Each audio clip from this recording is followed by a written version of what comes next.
Hi guys, good morning. मैं धीरज कुमार। तो guys आज हम देखने वाले हैं क्लास 10th की मैथमेटिक्स चैप्टर हमारा 3 चल रहा है। तो गाइस इसमें हम लोग एक्सरसाइज 3 का जी कर रहे हैं। और जैसा कि हम इस एक्सरसाइज में पहले से ही सवाल नंबर 20 तक कर लिए हैं और आज सवाल नंबर हम 21 को देखने वाले हैं।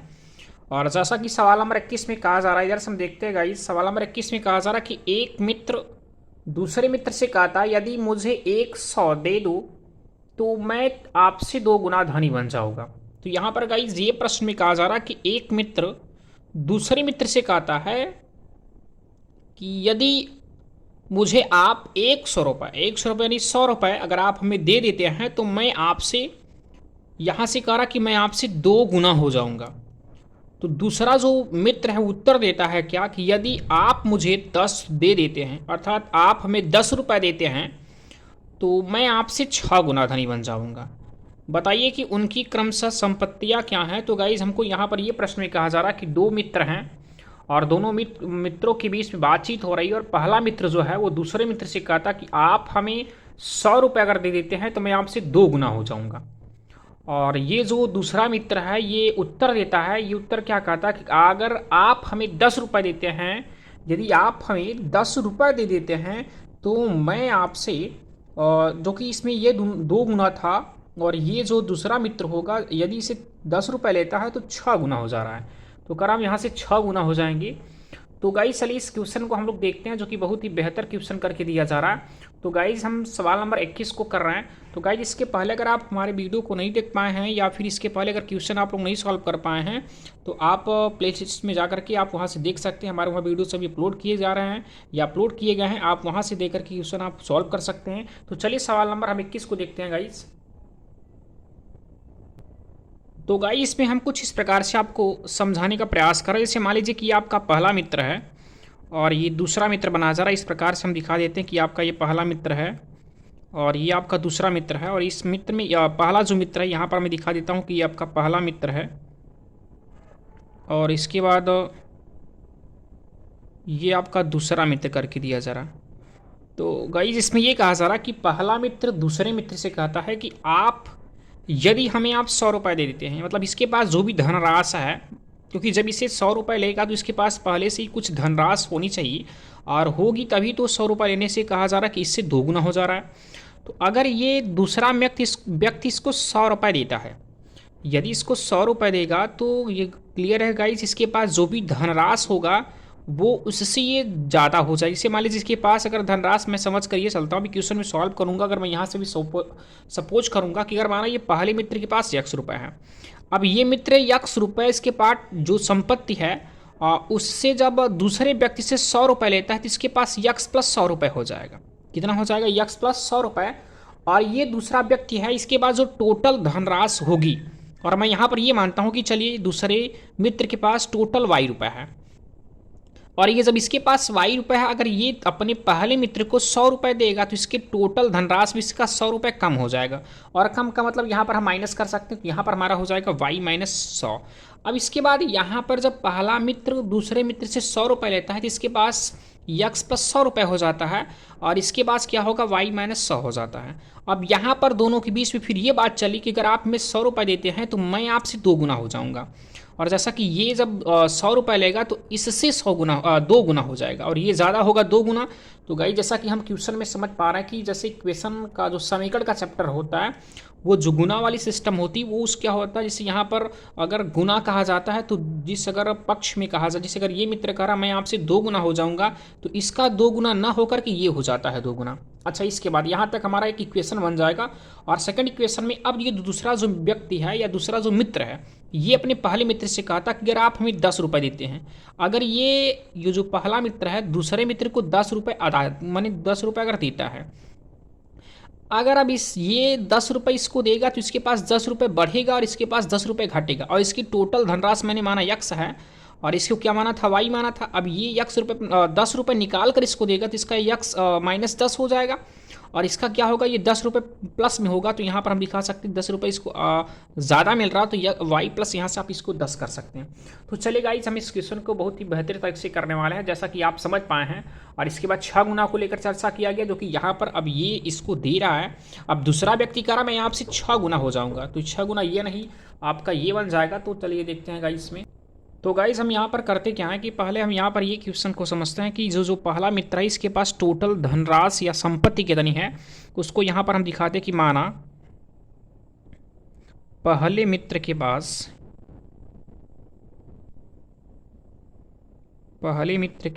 पास कुल कितनी धनराशि या संपत्ति आप दिखा सकते हैं। तो यहाँ पर मैं ये समझता हूँ कि यहाँ पर ये लिखा गया कि इस पहले मित्र के पास टोटल जो धनराशि है वो टोटल धनराशि इसके पास x रुपये है। तो यहाँ पर टोटल धनराशि को मैं यहाँ से x रुपये मानकर चलता हूँ। और इसके बाद जो दूसरा व्यक्ति है उसके पास मैं y रुपये, जो कि यहाँ पर मैंने आपको समझा दिया कि जो दूसरा मित्र होगा और दूसरे मित्र के पास जो कुल धनराशि करके है वो कुल धनराशि यहाँ पर मैंने जो कि y रुपये आपको समझा दिया पहले ही कि उसके पास यहाँ से y रुपये है, तो आप y रुपये करके दिखा सकते हैं। अब ये गाइस ये कहा गया कि यदि जब पहला मित्र दूसरे मित्र से 100 रुपये लेता है, तो जब पहला मित्र दूसरे व्यक्ति से 100 रुपये अगर लेगा तो यहाँ पर कह सकते हो कि मैं यहाँ पर प्रश्नानुसार में दिखा सकता हूँ कि प्रश्न के अनुसार ये कहा जा रहा है कि पहला मित्र जब दूसरे मित्र से 100 रुपये लेता है तो मैं यह कह सकता हूँ कि पहले मित्र के पास x प्लस 100 रुपये हो जाएगा, क्योंकि उसके पास टोटल x रुपये था। और जब ये पहले अपने मित्र से 100 रुपये लेगा तो इसके पास x प्लस 100 हो जाएगा। और जो दूसरा मित्र है उसके पास y रुपये टोटल था, और जब ये 100 रुपये इसको देगा तो इसका 100 रुपये माइनस हो जाएगा। और हम यहाँ पर ये कह सकते हैं कि अब यहाँ पर दोनों के बीच में बराबर का चिन्ह लगाने के लिए हम ये समझेंगे कि अब ये इससे 100 रुपये लेने पर ये कह रहा कि मैं 2 गुना हो जाऊंगा। 2 गुना ये चीज़ हो जाएगा कब होगा, जब 100 रुपये लेगा। तो 100 रुपये ले चुका है तो इसका मतलब यह है कि ये 2 गुना हो भी चुका है। अब यहाँ पर हम बराबर का चिन्ह लगाएंगे तो 2 गुना इसको भी करना है, तो हम 2 का गुणा इसमें कर देंगे। और 2 का गुणा करने पर देखिए यहाँ पर क्या हमारा इक्वेशन बन रहा है, इसे सॉल्व करेंगे तो x प्लस 100 और बराबर यहाँ 2 का गुणा y में करेंगे 2y मिलेगा, और माइनस यहाँ 2 का गुणा हम 100 में करेंगे तो जो कि 2 का गुणा y में करने पर 2y मिला, और यहाँ माइनस से माइनस का चिन्ह लगा दीजिए, और 2 का गुणा हम 100 में करेंगे तो हमको मिल जाएगा 200। अब यहाँ से हम इनको ये 2 चर वाले रैखिक समीकरण के रूप में बदलना चाहेंगे तो x और ये प्लस 2y को इस तरह पक्षांतर करेंगे तो माइनस 2y, और ये माइनस आपका 200 था 200 करते हैं, और ये प्लस 100 पक्षांतर करेंगे तो माइनस आपका 100 हो जाएगा।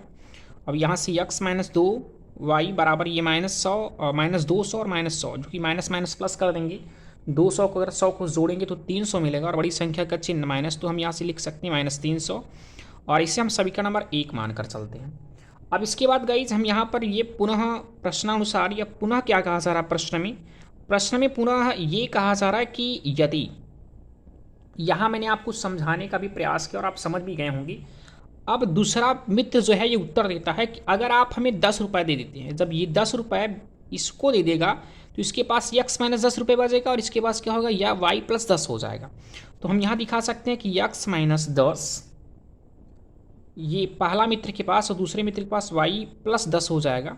और इसके बाद जब इसके पास ये 10 रुपये लेने पर इससे ये 6 गुना हो जाता है। कब होता है, जब 10 रुपये लेता है तब, और ये 10 रुपये ले चुका है तो मतलब ये 6 गुना हो चुका है। अब यहाँ पर बराबर का चिन्ह लगाएंगे, दोनों पक्ष बराबर करने के लिए हमें यहाँ 6 का गुणा करना होगा, और गुणा करने पर देखिए हमें क्या समीकरण मिलता है। तो 6 का गुणा x में करेंगे तो 6x माइनस 6, और 6 का गुणा 10 में करेंगे तो हमें यहाँ से 60 मिल जाएगा, और बराबर यहाँ से करते हैं y प्लस आपका 10 हो जाएगा। और यहाँ से हम पक्षांतर कुछ इस प्रकार से करके दिखाएंगे कि 6x ये प्लस y इस तरफ आपका माइनस y हुआ, और ये आपका प्लस 10 इसी तरफ रहने दीजिए, और ये माइनस 60 इस तरफ आएगा तो प्लस 60 हो जाएगा। यहाँ से 60 लिखने के बाद तो हुआ आपका 6x माइनस वाई, और बराबर यहाँ से 10 को 60 से जोड़ेंगे तो 70 मिल जाएगा, और ये रहा आपका समीकरण नंबर 2। अब गाइज हमें यहाँ से पहले मित्र और दूसरे मित्र की टोटल यानी कुल धनराशि अर्थात संपत्ति क्या है उसको हम ज्ञात करने के लिए यहाँ से समीकरण 1 और 2 को सॉल्व करेंगे, और सॉल्व करने के बाद तब जाकर के हमको यहाँ से x और y का मान जो कि पहले मित्र की धनराशि और दूसरे मित्र की धनराशि हमको मिल सकती है। तो हम यहाँ से समीकरण 1 और 2 को हल करते हैं। समीकरण 1 और 2 को हल करने पर तो गई जैसा कि हम लोग जानते भी हैं कि समीकरण को हल करने की विधि हम लोग चैप्टर नंबर 3 में बहुत ही बढ़िया तरीके से पढ़ा है, और वहाँ पर हम लोगों ने कई विधियों से समीकरण को हल करने का पढ़ा है। तो देखिए यहाँ से हमारा क्या है x माइनस 2y और इक्वल टू माइनस 300 करके दिया जा रहा है, जो कि माइनस 300 है। ये पहला समीकरण था। दूसरा समीकरण यहाँ पर लिखा जा रहा है क्या 6x और माइनस आपका y, और इक्वल टू यहाँ पर आपका 70 करके दिया जा रहा है। अब इनको हम कैसे सॉल्व करते हैं, तो गाइज हम यहाँ पर सॉल्व करने के लिए विलोपन विधि का विलोपन विधि उपयोग करने वाले हैं। जैसा कि विलोपन विधि आप मेथड समझते हैं कि किसी यक्ष रास के या यक्ष जो आपकी चररास होगी उसकी कांस्टेंट नंबर को बराबर करना होता है। तो जैसा यहाँ पर आप देख पा रहे हैं इसकी कांस्टेंट वैल्यू 6 है और इसकी कांस्टेंट जो इसकी कांस्टेंट वैल्यू या कोएफिशिएंट जिसे हम गुणांक का नाम लेते हैं, यक्स का गुणांक यहाँ 6 और यहाँ पर यक्स का गुणांक 1 है। या तो हम इसके गुणांक को बराबर कर दीजिए या तो आप इसकी। तो हम यहाँ पर y के गुणांक को बेहतर हमको ये समझ में आ रहा कि हम y के गुणांक को बराबर कर लेते हैं। और यहाँ पर y का गुणांक 2 है, यहाँ पर y का गुणांक 1 है, तो 1 का गुणा हम इसमें कर देते हैं और इसका गुणांक जो कि 2 है हम 2 का गुणा इसमें कर देते हैं। यहाँ पर माइनस का चिन्ह, यहाँ पर भी माइनस का चिन्ह है, इसलिए मैं माइनस नहीं ले रहा हूँ। अगर प्लस और यहाँ माइनस होता तो हमें कुछ चिन्हों को भी साथ में लेना पड़ता। तो अब यहाँ पर गुणा कर लेंगे गाइस, तो देखिए में क्या मिलेगा, 1 का गुणा x में करेंगे तो x और माइनस 2y बराबर 1 का गुणा माइनस 300 में करेंगे तो माइनस 300 ही मिलेगा। अब 2 का गुणा हम 6 में करेंगे जो कि 6, यहाँ पर 2 का गुणा 6 में करेंगे तो 6 दूनी 12, यहाँ से 12x हो जाएगा। और माइनस 2 का गुणा y में करेंगे तो 2y बराबर 2 का गुणा 70 में करेंगे तो 70 दूना 140। और यहाँ से सॉल्व करते हैं, ये प्लस प्लस का उल्टा माइनस और ये माइनस है और ये माइनस का उल्टा प्लस हो जाएगा और ये प्लस का उल्टा माइनस। तो देखिए गाइस ये माइनस ये आपका प्लस 2i है और ये माइनस 2i, तो कैंसिल आउट हो जाएगा, हम इधर से इसे कटा भी सकते हैं। और यहाँ बच रहा है ये माइनस 12x और ये आपका प्लस x। तो प्लस और माइनस माइनस, हम 12x इसको यक्स से घटाएंगे तो 11x मिलेगा और बड़ी संख्या का चिन्ह यहाँ माइनस है तो माइनस 11x हुआ बराबर। यहाँ से कर लेते हैं, फिर ये माइनस और ये भी माइनस, तो माइनस माइनस प्लस कर लेंगे, इन दोनों को ऐड कर लेंगे, 0 0 0 मिल जा रहा। ये 4 को 0 से जोड़ेंगे तो 4 ही मिलेगा और ये 3 और ये 4, 3 और 1 को ऐड कर लेंगे तो 4 मिलेगा। और बड़ी संख्या का चिन्ह देख पा रहे हैं कि माइनस ये माइनस कर लीजिए। अब इनको हम यहाँ से सॉल्व करेंगे तो माइनस से माइनस कैंसिल आउट हो जाएगा और यहाँ से यक्स बराबर मिल जाएगा जो कि यक्स का गुणांक 11 पक्षांतर करेंगे तो बटी में हो जाएगा, तो 440/11 और 11 का 11, 11 चौके हम 44 कर लेंगे तो यक्स बराबर हमको यहाँ से 40 मिल चुका है। जैसा कि हम ये कह सकते हैं कि जो पहले मित्र हैं उनकी जो धनराशि वो 40 रुपये करके दी जा रही है। जो पहला व्यक्ति है या पहला मित्र जो है उनका उनको 40 रुपये मिल रहा है। अब दूसरे मित्र की धनराशि ज्ञात करने के लिए हम यक्स का मान यक्स का मान समीकरण 1 या 2 में रख करके सॉल्व कर सकते हैं। तो यहाँ से हम सॉल्व करेंगे कि यक्स का मान समीकरण हम 1 में रख देते हैं। तो जब समीकरण 1 में रखने पर समीकरण 1 हमारा क्या है, समीकरण 1 में रखने पर समीकरण 1 है हमारा 6x माइनस वाई और बराबर 70 करके दिया जा रहा। सॉरी ये दूसरा समीकरण, तो गाइज आप दूसरे में रख दीजिए, तो आप चाहे 1 या 2 किसी में रख सकते हैं। तो यहाँ से 6 और यक्स का मान यहाँ से आपको 40 मिल चुका है, 40 कर लीजिए और ये माइनस आपका वाई बराबर 70 कर लीजिए। और यहाँ से सॉल्व करते हैं, 6 चौका 24, 240 हो जा रहा है और माइनस वाई बराबर यहाँ से 70। अब हम यहाँ से ये प्लस ये 240 हो इसको पक्षांतर कर लेंगे तो यहाँ माइनस वाई केवल बचेगा और बराबर यहाँ से 70 और ये प्लस 240 इस तरफ आया तो माइनस 240। अब यहाँ पर माइनस वाई बराबर इनको हम घटा लेंगे क्योंकि ये प्लस में और माइनस प्लस माइनस माइनस, तो 0 को 0 से घटाएंगे 0 ही मिलेगा और यहाँ 4 से 7 नहीं जाएगा जो कि हासिल लेने पर 14 मिल जाएगा। 14 में से 7 घटाएंगे 7 ही मिलेगा और यहाँ 1 बचा रहा तो आप 1 कर सकते हैं। और यहाँ बड़ी संख्या का चिन्ह माइनस है तो माइनस से माइनस कैंसिल भी हो जाएगा और जैसा कि आप यहाँ y की जो वैल्यू है वो 170 मिल जाएगी। तो हम यहाँ पर ये दिखा सकते हैं कि जो दूसरे मित्र हैं उनकी जो धनराशि या उनके पास जो टोटल धनराशि या संपत्ति है वो 140 रुपये करके है, 170 सॉरी गाइज। तो गाइज हमें यहाँ पर 21 वाले क्वेश्चन में जो कि यहाँ से यक्स का मान 40 और वाई का मान 170 मिल चुका है। और यहाँ पर मैं ये कह सकता हूँ कि यक्स जो है और ये पहला मित्र था, तो हम दिखा सकते हैं कि जो पहले मित्र थे, पहले मित्र के पास जो टोटल धनराशि करके दी थी या दिया गया था या हमने जो यहाँ पर यक्स माना था, तो यक्स की वैल्यू हमें यहाँ से 140 मिल चुकी है। और यहाँ से मैं ये कह सकता हूँ कि पहले मित्र के पास कुल जो धनराशि करके थी वो कुल धनराशि मिल जाएगी, टोटल धनराशि उनके पास 40 रुपये था। और इसके पास जो दूसरा मित्र करके दिया जा रहा था, दूसरे मित्र के पास हम यहाँ से दिखा सकते हैं कि दूसरे मित्र के पास कुल धनराशि जो कि मैंने यहाँ से अभी y मान करके सॉल्व किया था, और यहाँ से y की जो वैल्यू हमें मिली 170 मिल चुकी है, तो मैं यहाँ से कह सकता हूँ उनके पास टोटल 170 रुपये थे। तो चलिए गाइस, हम अगले वाले क्वेश्चन 22 को देखते हैं। और 22 वाले क्वेश्चन में क्या कहा जा रहा है, तो 22 वाले क्वेश्चन को हम यहाँ पर इस प्रकार पढ़ते हैं कि 22 वाले क्वेश्चन में कहा जा रहा है एक क्रिकेट टीम की कोच ने 7 बल्ले और 6 गेंदें 3800 रुपये में खरीदी। तो गाइस हम यहाँ पर ये समझेंगे कि एक क्रिकेट के कोच, जो कि कोच का मतलब ये होता है कि जो टीम होती है, जो क्रिकेट का जो प्लेयर होते हैं उनकी जो एक ग्रुप बना होता है, उनका जो एक टीम होता है, टीम का जो मेन होता है या हेड करके होता है, जो इसमें सबसे सीनियर माना जाता है, उसी को कोच का नाम दिया जाता है। तो कहा जा रहा है कि एक क्रिकेट टीम की कोच ने 7 बल्ले और 6 गेंदें 3800 रुपये में खरीदी। और बाद में फिर क्या हुआ कि 3 बल्ले और 5 गेंदें 1750 रुपये में खरीदी। तो प्रत्येक बल्ले और प्रत्येक गेंद का दाम ज्ञात करना है। तो गाइस ऐसा क्वेश्चन हम लोग कई क्वेश्चन कर भी चुके हैं। तो हमें यहाँ पर यह सबसे पहले समझना होगा कि यदि कोच जी 7 बल्ले और 6 गेंदें 3800 रुपये में खरीदते हैं, तो हमें यहाँ पर यह समझना होगा कि एक बल्ले और एक गेंदे का क्या रेट है, हम लोग निकालते हैं। और वो रेट ही हमको नहीं पता है, तो वो रेट ज्ञात करने के लिए हम लोग करेंगे क्या कि कुछ न कुछ तो अज्ञात राशि मानकर सॉल्व करेंगे। और वो अज्ञात राशि हम यहाँ से यक्स या वाई या पी क्यू कोई भी अज्ञात राशियाँ, कोई भी चर राशियाँ मान करके सॉल्व कर सकते हो। तो चलिए गाइस, हम समझते हैं कि अगर एक बल्ले और एक गेंद का दाम क्या होगा, तो हम यहाँ पर ये समझेंगे कि जो कि सवाल नंबर ये आपका 22 करके है, तो हमको समझना है कि पहले ये समझना है कि एक बल्ले और एक गेंद का दाम क्या होगा। तो ये चीज़ मैं यहाँ पर मैंने आपसे कहा कि कोई ना कोई अज्ञात राशि मानकर सॉल्व करना होगा। तो यहाँ पर मानते हैं कि माना एक बल्ले का दाम, एक बल्ले का दाम जो होगा, दाम को x रुपये से यहाँ से मानते हैं। और इसके बाद एक गेंद के दाम को यहाँ से, एक गेंद के दाम को y रुपये से मान लेते हैं। और यहाँ से हम ये कर पाएंगे कि अगर कोच द्वारा एक बल्ला, अगर मैंने माना ये चीज़ कि अगर कोच द्वारा एक बल्ले को x रुपये में ख़रीदा जा रहा, तो कोच जी ने एक नहीं कुल मिलाकर के यहाँ पर टोटल मैं कह सकता हूँ कि 6 बल्ले लिए हैं। अगर एक बल्ले का दाम x रुपये है, तो मगर मैं यहाँ पर 6 बल्ले का दाम ज्ञात करना चाहूँ, तो 6 बल्ले का जो दाम हो जाएगा, अगर मैं यहाँ से एक बल्ले का दाम x रुपये है तो 6 बल्ला लूँगा, तो यहाँ पर 6 का गुणा करूँगा तो 6 x रुपये हो जाएगा। और इसके बाद अगर एक गेंद का दाम मैंने y रुपये माना है, तो यहाँ से कोच जी ने कुल मिलाकर के उन्होंने यहाँ पर 7 बल्ले लिया गया है कोच द्वारा, जो कि 7 बल्ले लिया गया। तो हम यहाँ पर 7 को गुणा करेंगे तो हमारा 7x हो जाएगा।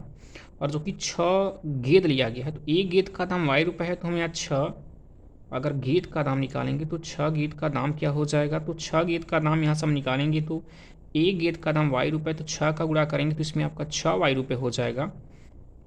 अब यहाँ से प्रश्नानुसार ये कहा जा रहा है कि टोटल जो धनराशि है, टोटल का मतलब ये हो रहा है कि जो 7 बल्ले खरीदने में जो पैसा खर्च हुआ और 6 गेंद में जो पैसा खर्च हुआ, वो पैसा टोटल किसके बराबर है, तो दोनों का ऐड करने पर जो कि 7x प्लस 6y, और ये बराबर आपका कहा जा रहा है कि 3800 रुपये के बराबर है। तो ये आपका 3800 रुपये के बराबर हो जाएगा। और इसे हम यहाँ पर एक 2 चर वाला रैखिक समीकरण बन चुका है, तो हम यहाँ से एक इसे इक्वेशन फर्स्ट मान लेते हैं। अब इसके बाद पुनः प्रश्नानुसार में कहा जा रहा है क्या गाइस, कि अगर बाद में कहा जा रहा है कि कुछ समय बाद की बात हो रही कि अगर उसने 3 बल्ले और 5 गेंदें खरीदते हैं, तो एक बल्ले का दाम इधर से हम x रुपये निकाल चुके हैं, तो 3 बल्ले का दाम अगर हम निकालना चाहें तो 3 बल्ले का दाम कितना हो जाएगा, तो हम यहाँ पर जैसे यहाँ पर एक बल्ले का दाम x रुपये था, तो मैंने 7 बल्ले का निकाला, 7 का गुणा, उसी प्रकार 3 बल्ले का दाम ज्ञात करना है, तो हमें एक बल्ले का दाम x रुपये है और 3 बल्ले का दाम के लिए 3 का गुणा कर देंगे, जो कि 3x हो जाएगा। और ये 3x आपका रुपये हो जाएगा 3 बल्ले का दाम। और इसके बाद पुनः फिर कहा गया ये कि यदि 5 गेंद लेते हैं, तो हम जानते हैं कि एक गेंद का दाम यहाँ से y रुपये है, तो हम 5 गेंद का अगर दाम निकालेंगे तो यहाँ देख सकते हैं, निकाल सकते हैं कि 5 गेंद का दाम, तो एक गेंद का दाम y रुपये करके दिया गया था, तो y और गुणे हम यहाँ पर 5 गेंद ले रहे हैं, तो 5 का गुणा कर देंगे जो कि 5y रुपये हो जाएगा। और ये 3x रुपये 3 बल्ले का दाम और 5 बल्ले का जो दाम है, दोनों को टोटल मिला करके कुल मिलाकर के 1750 रुपये बन रहा। तो हम यहाँ से पुनः प्रश्नानुसार में ये कहा जा रहा है कि टोटल जो 3 बल्ले का दाम है और 5 गेंद का जो दाम है वो बनाया जा रहा है कितना, हम यहाँ दिखा सकते हैं 3x और प्लस 5y, और इनका 1750 रुपये बन रहा है। और इसे हम समीकरण नंबर 2 मानकर चलते हैं। तो अब इसके बाद हमें यहाँ से एक बल्ले और एक गेंद का दाम ज्ञात करने के लिए हमें यहाँ से इस पहले और दूसरे समीकरण को हल करना होगा। तो चलिए हम यहाँ से देखते हैं कि समीकरण 1 और समीकरण 2 को हल करने पर, तो यहाँ लिखेंगे समीकरण 1 व समीकरण 2 को हल करने पर, तो हल करने के लिए हम करेंगे क्या कि देखिए यहाँ से पहला आपका समीकरण 7x प्लस 6y और बराबर यहाँ 3800 करके दिया गया था, और इसके बाद जो दूसरा समीकरण है वो दिया गया है 3x प्लस 5y बराबर 1750 करके। अब यहाँ पर गाइस इस समीकरण को हल करने के लिए हमें विलोपन विधि अपनाना होगा, जो कि विलोपन विधि मैं कई बार बता चुका हूँ कि हर क्वेश्चन में लगभग विलोपन विधि यूज किया जा रहा है। तो यक्स या वाई किसी एक गुणांक को या किसी एक चर राशि के गुणांक को बराबर करना है। तो हम यहाँ पर करते क्या हैं, यक्स या वाई किसी के गुणांक को बराबर कर लेते। तो हम यहाँ पर यक्स का गुणांक 3, यहाँ पर वाई का गुणांक यक्स का गुणांक 7 है, तो हम यक्स के गुणांक को बराबर करते हैं। तो 3 का गुणा इसमें करना पड़ेगा, और यहाँ पर यक्स का गुणांक 7 करके दिया जा रहा है, तो 7 का गुणा हमें यहाँ करना होगा। तो यहाँ गुणा करेंगे 7 त्रिक 21 एक्स हो जाएगा, और प्लस यहाँ से मिल जाएगा आपको 6 त्रिक 18, और ये वाई लिखेंगे बराबर यहाँ से 3 का गुणा इसमें करने वाले 3 जरियम 0 और 3 जरियम 0, और 3 8 24 4 हासिल है 2, और 3 13 9 और हासिल आपका 2 था, तो 9 2 11 11,400 यहाँ पर मिल जाएगा। और इसके बाद हम यहाँ पर 7 का गुणा कर लेंगे, तो 7 का गुणा 3 में करेंगे, 7 या 21x और प्लस 7 5 35 वाई हुआ, और बराबर यहाँ से कर लेंगे हम 7 का गुणा 0 में करेंगे, 7 0 0 और 7 5 35 5 हासिल 3, और 7 7 49 49 में उसके बाद हासिल हमारा 3 करके था, तो 49 को 3 से जोड़ेंगे तो 52 मिलेगा, और 52 2 और हासिल आपका 5 मिला, और 7 1 का 7 और हासिल आपका 5 था, तो 7 और 5 12 करके, तो हम यहाँ 12,250 कर सकते हैं। अब यहाँ पर इन समीकरणों को हम एक दूसरे से घटाने का प्रयास कर रहे हैं। घटाएंगे तो क्या मिलेगा, देखिए यहाँ से प्लस का उल्टा माइनस, माइनस प्लस का उल्टा माइनस, और यहाँ भी प्लस छुपा है, प्लस का उल्टा माइनस, और देखिए यहाँ से ये चीज़ कैंसिल हो जाएगा, ये माइनस और ये प्लस तो घटाना पड़ेगा। तो 35 में से हम 18 घटाएंगे, तो देखिए 35 में से 18 घटाने पर क्या मिलता है, जो कि बड़ी संख्या 35 है, तो 35 में से हमें 18 घटाना होगा। तो देखिए यहाँ से 5 को 8 से नहीं घटेगा, तो एक हासिल 15 होगा, और 15 में से जब 8 घटाएंगे तो 8 और 7 15 होता है, 7 मिलेगा, और यहाँ 2 बचा, 2 से 1 घटाएंगे तो 1 मिल जाएगा।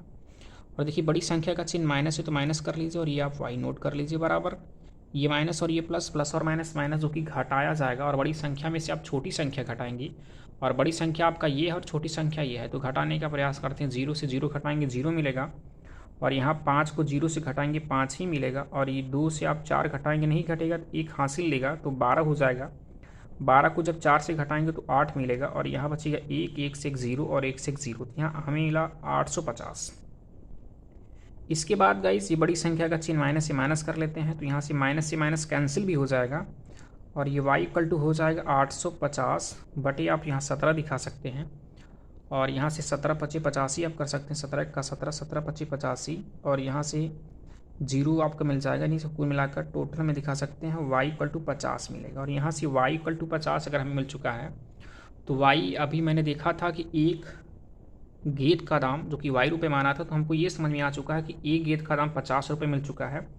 अब बल्ले का दाम ज्ञात करने के लिए मैं y का मान समीकरण नंबर 1 या 2 किसी में रखूँगा, जिससे हमें बल्ले का दाम मिल जाएगा। तो हम यहाँ पर करेंगे क्या कि y का मान समीकरण नंबर 1 में रखने पर या 2 में किसी में रख दिया जाए, तो यहाँ दिखाएंगे कि y का मान समीकरण 1 में रखने पर, समीकरण 1 में रखने पर, और समीकरण 1 आपका क्या बनाया जा रहा है, समीकरण नंबर 1 है 7x प्लस 6y बराबर 3800। तो यहाँ से 7x करने के बाद 6 गुणे y, और y का मान हमने यहाँ से 50 ज्ञात कर लिया है, तो आगे हो जाएगा बराबर कर लेते हैं 3800 और 7x प्लस 6 पंच 30, और हमें यहाँ से 300 मिल जाएगा बराबर 3800 हो जा रहा है। इसके बाद हम यहाँ से 7x ए प्लस 300 पक्षांतर कर देंगे तो 3800 और माइनस 300 हो जा रहा है। अब इनको घटाएंगे तो 7x बराबर मिल जाएगा हमको 3800 में से अगर आप 3 घटाएंगे या 300 घटाएंगे तो आपका मिल जाएगा 3500। अब यहाँ से यक्स का मान याद करने के लिए 7 गुणांक के पक्षांतर करेंगे तो बटे हो जाएगा, तो 3500 बटे 7 करेंगे और 7 1 7 और 7 25 35, जो कि यक्स बराबर देखिए यहाँ 5 और डबल जीरो बच रहा है। तो हम यहाँ कह सकते हैं कि हमको टोटल यहाँ से जो यक्स की वैल्यू मिलेगी वो 500 मिल जाएगी। तो हम दिखा सकते हैं 500। तो हम यहाँ ये देख सकते हैं कि जो यक्स बराबर मिला है वो यक्स बराबर 500 मिला है। और हम ये कह सकते हैं कि यक्स के स्थान पर अभी मैंने एक बल्ले का दाम माना था। तो यहाँ पर हम ये कह सकते हैं कि एक बल्ले का दाम कितना होगा, तो 1200 रुपये करके दिया जा रहा। तो हम यहाँ दिखा सकते हैं कि चूंकि अतः दिए गए कथन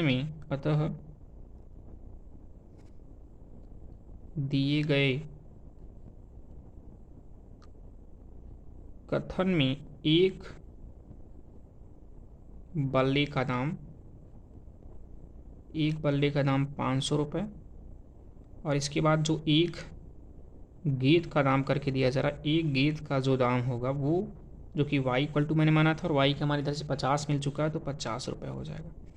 तो ये गाइस रहा आपका सवाल नंबर 22। अगर इसमें कहीं दिक्कत हो रही तो आप एक बार वीडियो को पुनः देख सकते हैं और वीडियो को अगर पुनः देखते हैं तो क्लियर है कि आपको अच्छी तरीके से समझ में आ जाएगा। और वैसे भी मैं समझ रहा हूँ कि आप अच्छी तरीके से समझ भी पा रहे हैं क्योंकि क्वेश्चन बहुत ही आसान है और ऐसा क्वेश्चन हम लोग कई बार कर भी चुके हैं।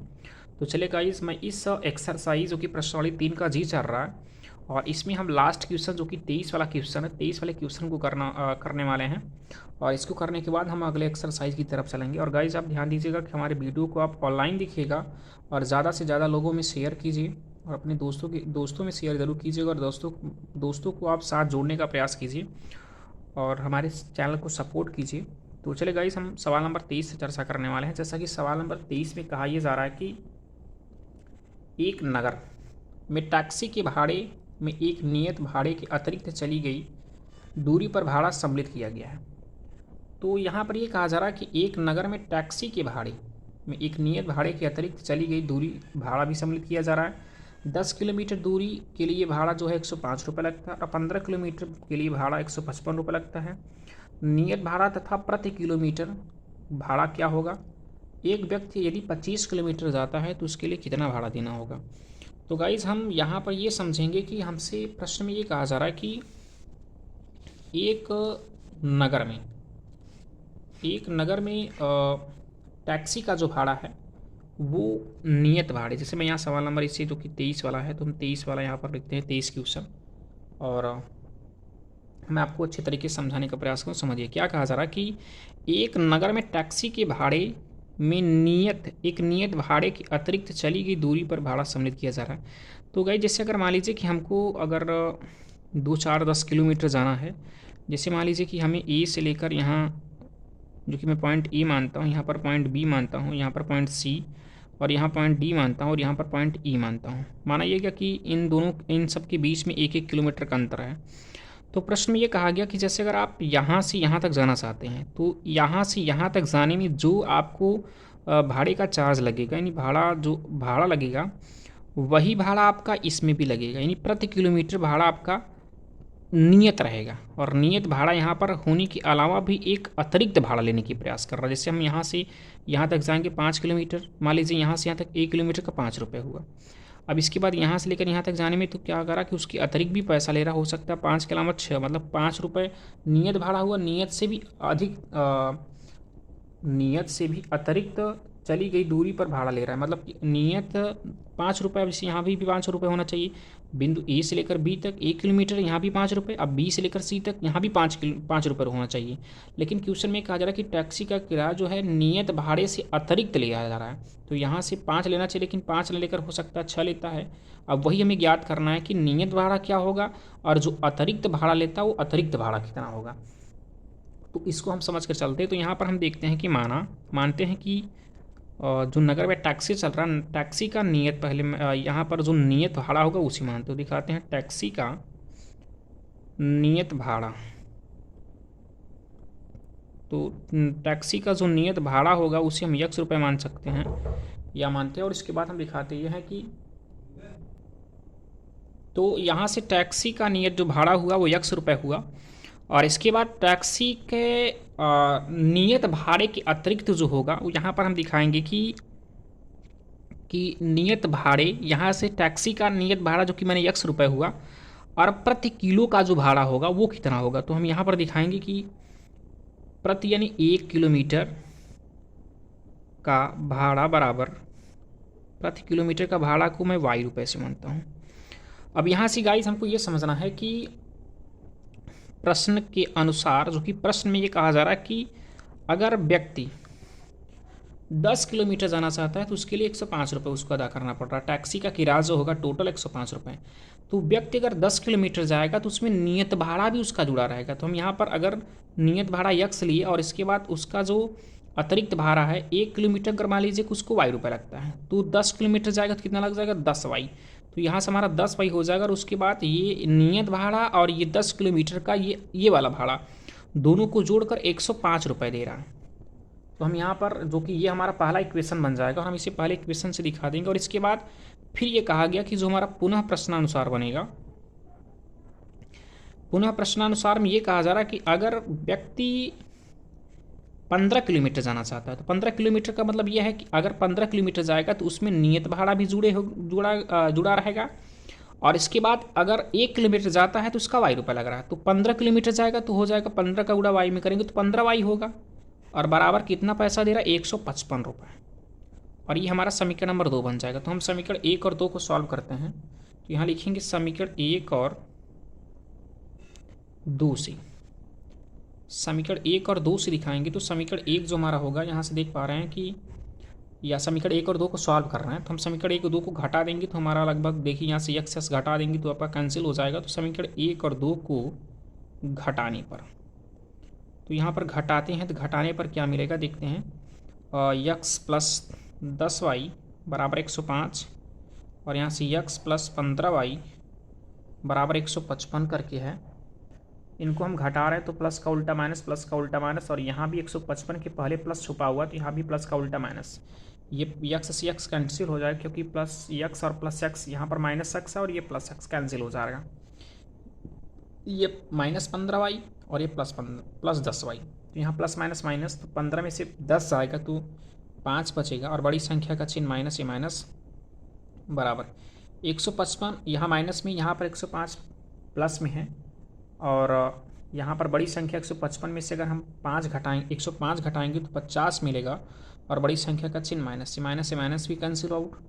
तो हमें यहाँ मिला क्या, y का मान ज्ञात करना चाहेंगे तो y का मान हो जाएगा y बराबर 50/5, जो कि यहाँ से कैंसिल करेंगे हमको 10 मिल जाएगा, 5 दहम्मा 50। y का मान हमें ₹10 मिला, जो कि हम यहाँ कह सकते हैं कि प्रति किलोमीटर भाड़ा जो होगा वो ₹10 होगा।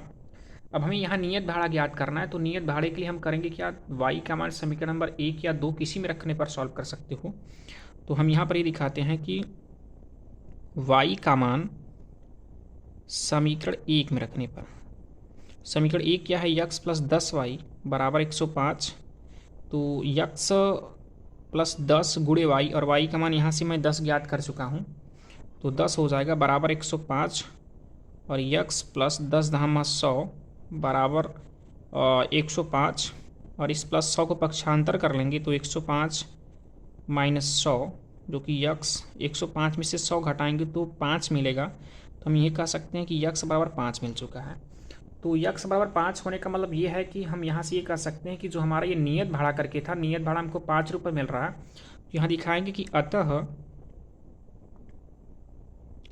दिए गए कथन में, दिए गए कथन में टैक्सी का